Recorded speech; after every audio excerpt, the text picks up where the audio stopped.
Welcome to The Right Renovation. Keep motivated and stay on board. Okay, so this is a typical setup of a radiator. They're normally off the wall, so what's used is these sort of spacers. And what they do is you take that off, obviously it's got a hole in, you secure that to the wall, that goes in, which is then secured by that screw, and then these sit in between the bars there, okay? And what you do is you pop this cap on the top, screw that in tight, and then you have a decorative cap that goes over the top. Pretty straightforward. These were filthy. It took me ages yesterday just cleaning these up. So like I said, the little things make the difference. Spent ages cleaning that up. I think I showed you that when we first took it out, how bad it really was. My mum did a cracking job on it. It just needed to get a bit of scalping to get it out the nooks and crannies, and it looks pretty good. So if we put these three on first, I do like to screw these in with a screwdriver, only because they're like plastic, so you over tighten these, you're going to crack it. So there's no real point in that. Everybody can get carried away with an electric screwdriver. I'm going to put the screw points facing to the side, I think. Okay, so that's one in.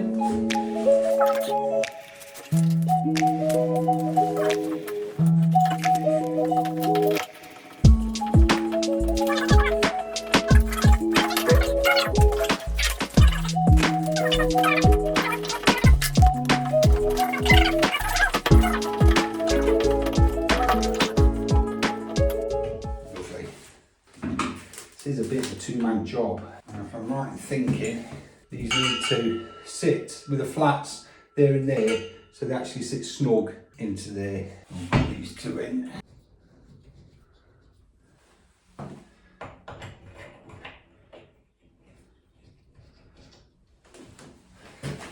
And remember, I know if you've ever had to put an additive into your system before, these are really good for doing it, because you can just take the top bung off, put your additive in. Makes life so much easier than having to try and funnel it into one of your radiators. That's it, I'm just looking for the hole that's supposed to be there.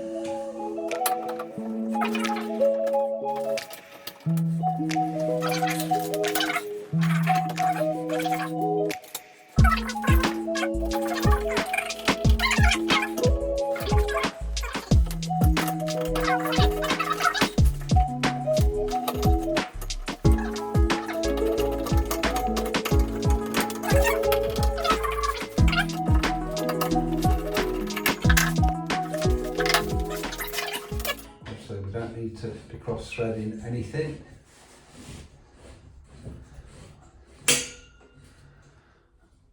That's going nice. Oh, everything's just going to plan. It's a great day.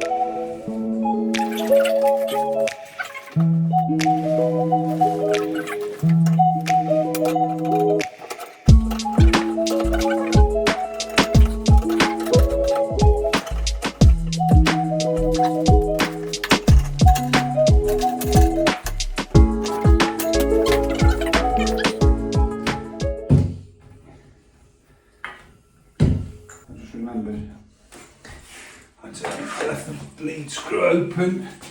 I press that, make sure I've got the screwdriver on board. Yeah, that'll do the job nicely. So we can undo the valves.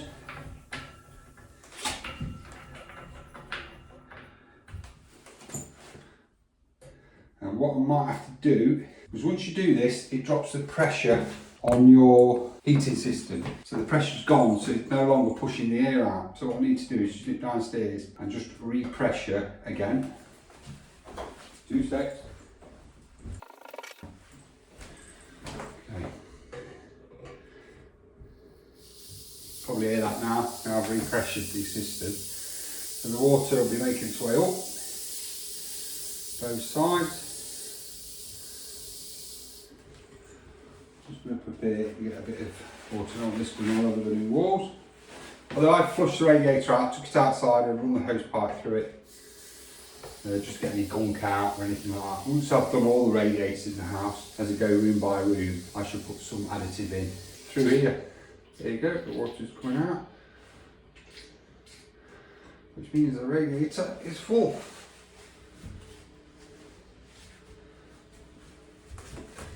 That is looking pretty smart. Just need to check for any leaks. We don't want any. Like I say, I'm going to just unscrew these little Phillips off here. I'm going to do it now. And I'm going to clean them. You know, they just, in fact, I might stick them in bleach overnight like I did them caps on there and just see if I can get them up lovely and clean. Just a nice little touch. All things like that just make each thing look nice and new. Because it's cost nothing, just a bit of elbow grease. So there you go, let me get my caps, finish that off. These just basically go into these holes here. I think they came out that way. Okay.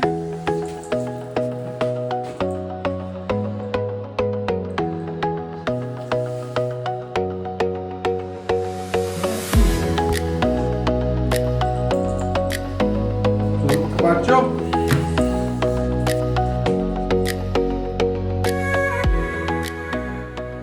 So another job. Toilet in, radiator in. I think what I'm going to do now is I'm going to put my cabinet that I got, and I actually got it on free cycle. Always look out on free cycle for stuff. Just stuff people are giving away that's half decent.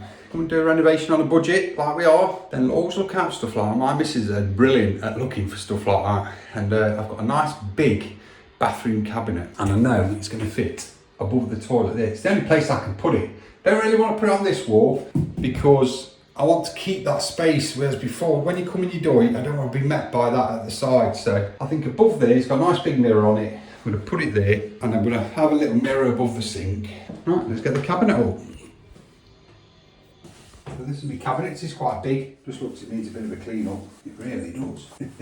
You know, put stuff down, I can never find it, ever. So the little trick you can try is, obviously to get the spacing exactly right on these, is get your piece of straight edge. I'm just using a bit of plastic board at the minute. Get that sock in the middle of the hole. Same that side. Double check it. I often put the unit to how high I wanted it and just put a mark on the wall through one of the holes so that I know where I want it to go.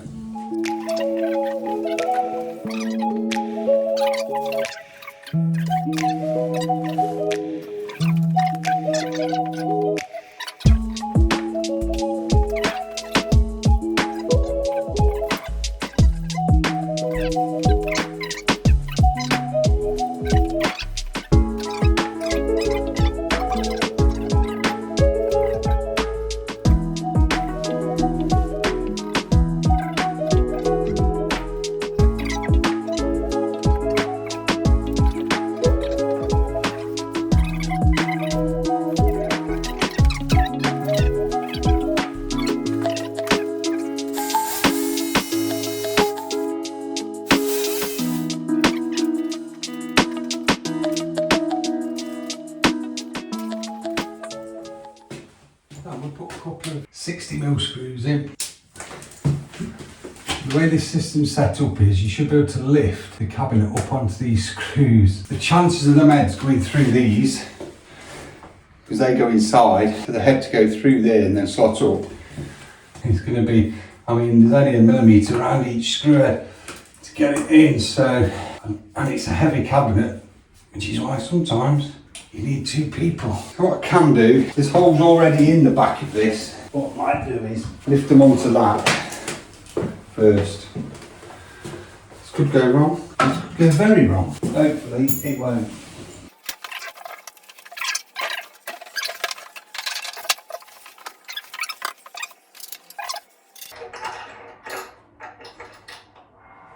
Let me show you a bit closer. If you look at the actual brackets, they are slotted. Quite clever really.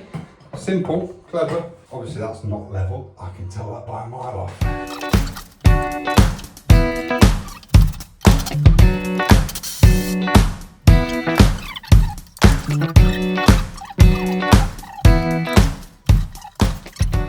We'll double check it.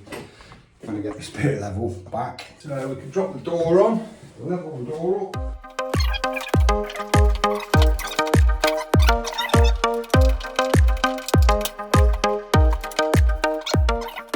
Okay, so the door's on. Like I I say it's got kitchen hinges on, but can you see how it's leaning down slightly?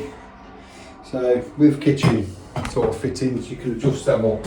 So I need to bring the door out this way and the door in that way, get it looking level. I think it's probably had some hammer over the years, this does. I don't know how old it is. See if we can get a happy medium. Maybe not. It looks slightly twisted, but we'll get a happy medium, I'll be happy. And that doesn't look too bad at all. Sitting in there quite nice. It's in the middle, you can see me look. I think with the mirror, it gives you that illusion of space as well. Because you're walking in and obviously you've got that behind you, so it creates like a bigger space. All same mirrors like a bigger space. I will have to try and do something with this. That is a bit shoddy looking. I'm thinking we'll let a bit of a sand down, and if we get a little bit of white spray, I should be able to get that looking reasonable. But for free, I mean, I bet that was quite some money when it was brand new. It's nice and clean inside, and we have got some glass shelves. So let's put the glass shelves in.